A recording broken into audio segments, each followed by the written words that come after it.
What's up, everybody? Chewy Internet coming at you today, and we have another Marvel Crisis Protocol video. And this time, we're going to talk about the TTS League Season 8 Finals, and a part of the... We're going to talk about this, not the entire game, but we're going to talk about this one part of the game where I feel that the game was decided, in my humblest opinion. Granted, there was other decisions that were made throughout the game, but I feel like this was probably the most important part of the... There was a lot of important parts, but to me, this was like the most impactful, I think, in my opinion. And we're going to talk this through for a second, and I'll tell you exactly what happened here. If you guys can't do me a favor, like the video, comment down below, subscribe to the channel. We'll have more MCP content coming up. And definitely going to have more content coming up. I have some things that I want to do. I have some plans that I'm trying to put into action.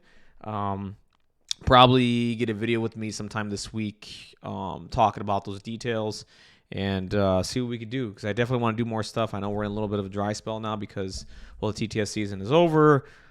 Maybe not getting one until next year, maybe. I don't know anything. I don't know the dates, but it feels like to me maybe beginning of next year, maybe we'll get the next season.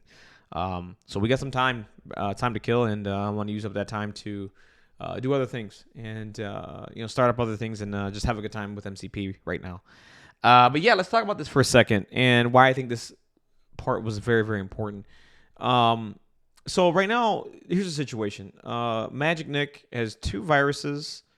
He's leading right now 8-7. He has a point lead of 3-2 because he has 2 viruses and 1 secure. Lucas has 1 virus, 1 secure, so he is in a point lead advantage and is pretty much cruising from here. And the game is close, right? The game is really, really close, and this game was really amazing. But by the way, shout out to both players. They played a fantastic game. Showing the strength of their rosters. The decision making was ridiculous. It was really good. If you guys want to watch the match in its entirety, go to the Danger Room YouTube channel. They have part 1 and part 2. They also have the interviews with the players. Afterwards, you guys can just sit around and listen to that as well. You can learn a lot from this game. But this part of the game right here, because I missed this. You guys got to understand. So, like, when it came to the finals, I missed most of it because I even missed this part. Because a lot of people were talking about what happened here, and I missed it, so I don't know what happened. I came in late, caught the ending, and that was it. And now I see why people were talking about this part of the match and why it was so important. So let's go into this for a second. You're going into round 4. Lucas has priority, right? Let's look at the tactics card situations that we have. We have mission objective on Magic Nick, which is a really strong card, which if a character gets dazed, he can go and pass a token onto somebody else. He has fallback, which before damage is dealt, you move back small, you advance backwards or away small. Yeah, I think that's what it does. Yeah. And which is a really good card too, which can keep him safe and keep the objective out of the opponent's hands, or set up a situation where you can fall back into a character that you have and then play mission objective, and then before you get dazed, you can just pass the token to the other character and you can just keep the points, which is a really strong combination. Lucas has Deception, Dark Rain. That's all he has left at this point in time. So now you know what the tap this card situation is. Lucas has priority, and he has a lot of options here. Okay, let's go through them for a second. Let's look at the situation right in front of him. He has Hulk, and he has Dr. Voodoo there right next to him. Dr. Voodoo is on his injured side. Hulk is on, obviously healthy, and he's got 2 health on him currently. So you got to do 18 hit points to him to get him down and take the objective away from him, right? So right now, Lucas is thinking, okay, cool. I got the 2 problem characters right in front of me. Who's more important? Right? And he has Dark Rain at his disposal, and he can get a lot of rerolls, and Malik can do a ton of damage with a Dark Rain and then a Butcher of Thors and all this other crazy nonsense. So here's his options right now. So he's definitely going to use Dark Rain. He can either put it on Hulk and hope to do 18 damage. He can put it on Dr. Voodoo and pretty much guarantee killing Dr. Voodoo at that point. He can hold on to Dark Rain and just go straight dice into Hulk first. He can just go straight dice into either character and hope to kill both of them, which, hey, that's a lot dicier, right?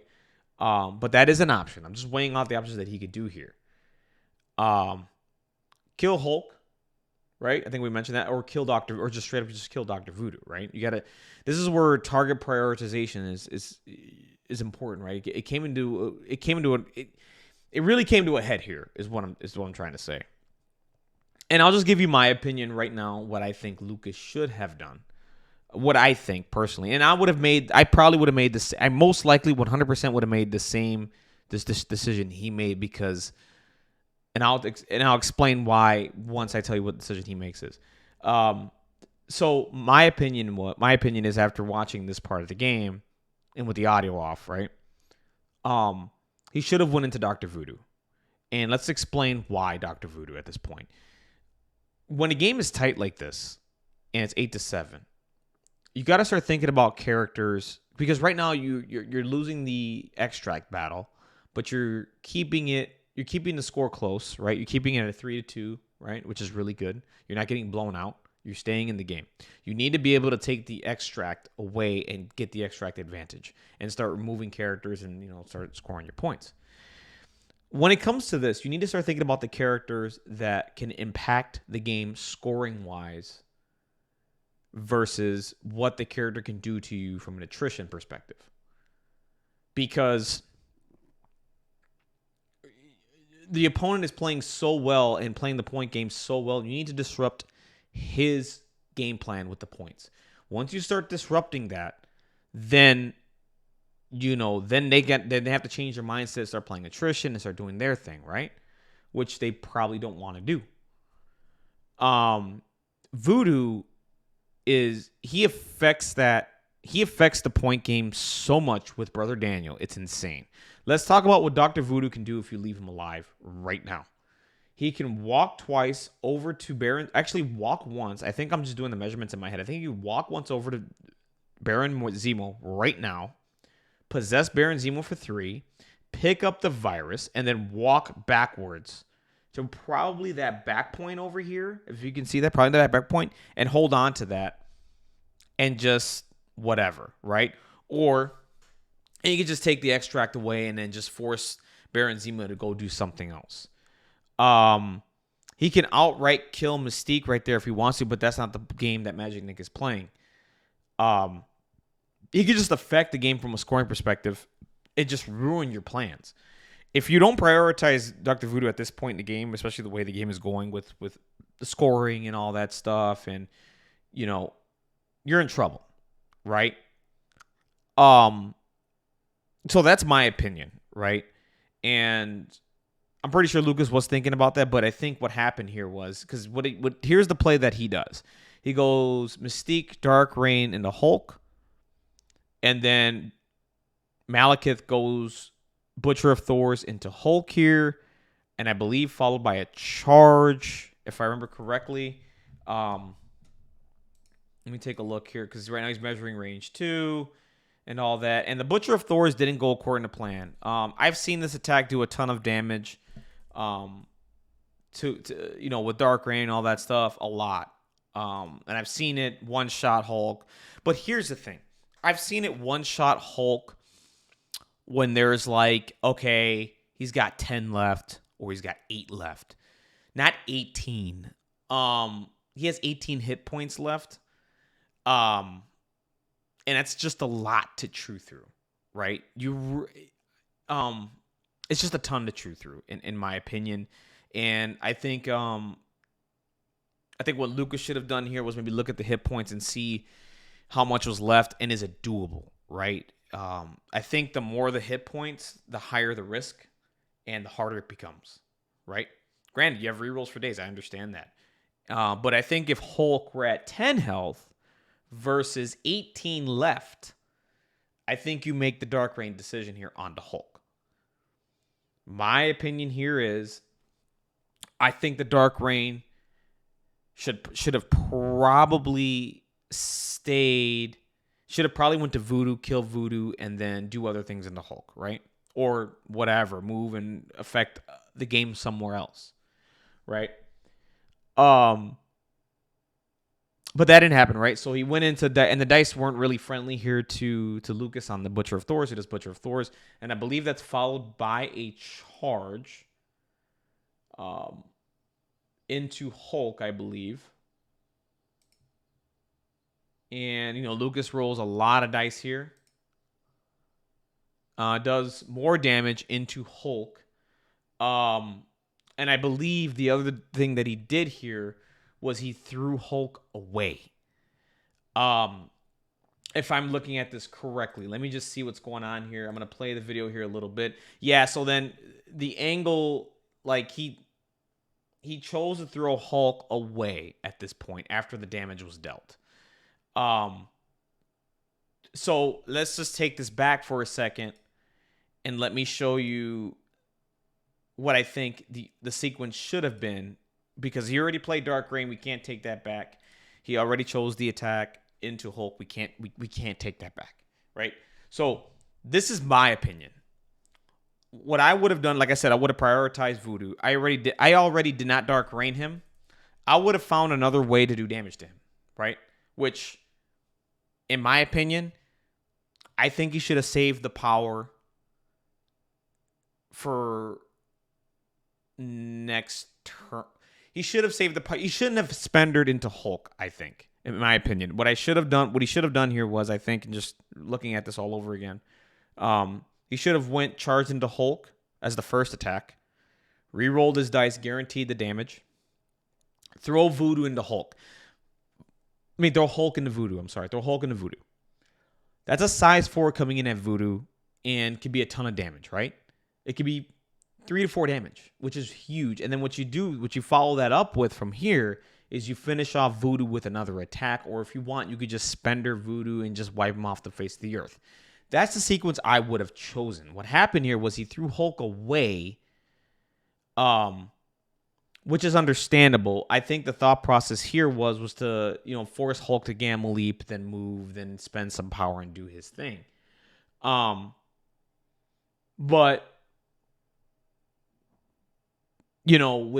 with no damage going into Voodoo now. Voodoo he's unscathed. He's got 10 power. The world is Voodoo's oyster at this point in the game, right? And you could just affect the game so much with the points. And Magic Nick is very, very, like, he's in it. He's at a point advantage right now with 2 extracts and a secure. So all Voodoo has to do is screw up the point game now and just go and affect it that way. You got to take out Voodoo. Like, between the two characters, I will take straight dice from Hulk any day of the week as long as I got rid of Dr. Voodoo, right? But, that didn't happen here. And I think once that didn't happen, I think the game went into Magic Nick's favor. And I think Magic Nick played it beautifully right afterwards and did what he had to do, and very well, by the way, to win this game. And it was a very close match. But I think this was the pivotal point in the game where I think if Lucas gets rid of Voodoo right now, which is basically he should have Dark Reign spendered into Voodoo, or spender into Voodoo, get rid of him as fast as possible, or charge, whatever. He had ways to get rid of him. If he gets rid of him, what he could do, what his next turn could be is he could charge into Hulk and then chuck Hulk in that direction and then still do the same thing that he was doing before. But he should have went and got rid of Dr. Voodoo immediately. Immediately. And I think they talk about this after the game. And Lucas, I think he made that concession as well. But yeah, guys, you gotta, when it comes to late in games here, you gotta pick and choose who can affect the game a lot more from a point perspective at this point in the game, versus straight dice from Hulk, right? You gotta, like, Voodoo's so dangerous if you keep him around. If you keep him alive, he wins so many games. He just wins so many games. He affects the game. I mean, he just turns off your scoring. He takes a key objective when he needs to. He's so pivotal, and he's so good. I mean, he's a busted character. We talk about him a lot. But, hey, these things happen, though. I mean, Lucas made it to the finals. Like I said before, I most likely 100% make the same decision that he made, which is going to Hulk, because, you see Hulk, you're like, okay, I got Malekith, I got all the dice, right? I've got the rerolls, I got everything. I should be able to kill him here. If he does, let's just say he does murder Hulk here. He still has mission objective to get the objective onto Voodoo now. And what Voodoo probably ends up doing is taking the objective and then just moving away now.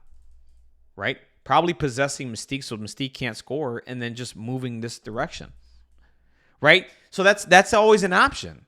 So mission objective was there. It was just like, Magic Nick his positioning was really, really good, man. And even if Hulk were to have got one shot here, he still would have had mission objective to pass objective onto Voodoo. Voodoo still would have been alive.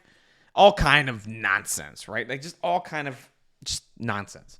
But I think he should have just went into Voodoo here and made that decision versus the other decision that he made, which is going to Hulk and expecting to do 18 points of damage and just it was a lot. It was a big hill to climb, right? You know what I'm saying? It was just a huge hill to climb for him. But still, I mean, I still think the game was winnable later on. But it was a lot harder for Lucas later on in the game. If you get the point I'm trying to make here is but yeah, this was a fantastic game to watch, guys. Both players are fantastic. You're going to learn a lot from this game. I have learned a lot from this game watching it over again, especially in my play style. I'm added a few things as well. And, you're going to learn a lot from this game. The commentary was fantastic from the Danger Room. You know what I mean? You got Jacob Deaton. You got Sploosh, Dizzard. Really, really good commentators. They understand the game. They know what's going on. You're going to learn a lot from this. Definitely rewatch this game. I just wanted to talk about this one part of the game where I felt like, I think in my humblest opinion, I think Magic Nick was in cruise control after this turn. Because he was able to do a lot more things and to keep Voodoo alive and to threaten to take points away, and which is huge, right? Especially in a tight-knit point game like that. But anyways, guys, that's it for me. Let me know what your thoughts are down below. If you watched the game, give me your thoughts on it. Did I make sense, right? I know I was rambling a lot, and it's not all of it's not in order, but I hope it all makes sense. If it doesn't, let me know down below. Subscribe to the channel. We'll have more MCP content coming up. Like I said, I'm going to be doing some more stuff with MCP. I just need to, get my schedule in order and make sure, just schedule and make sure I have a plan of what I want to do and to execute it properly. There's a lot of things that I want to get done and want to have fun with the community and all that stuff. So, be on the lookout for that. And any news from Marvel. Right now, I don't think anything's come out. It's Monday. Usually they have something that comes out. I don't think we're going to get any news really outside of card reveals from new releases that are coming out soon. We'll see. I don't know. That's it, guys. Thank you very much. Have a wonderful, blessed day. I'll catch you on the next MCP video. And, yeah, keep playing MCP, guys. Catch you on the next one.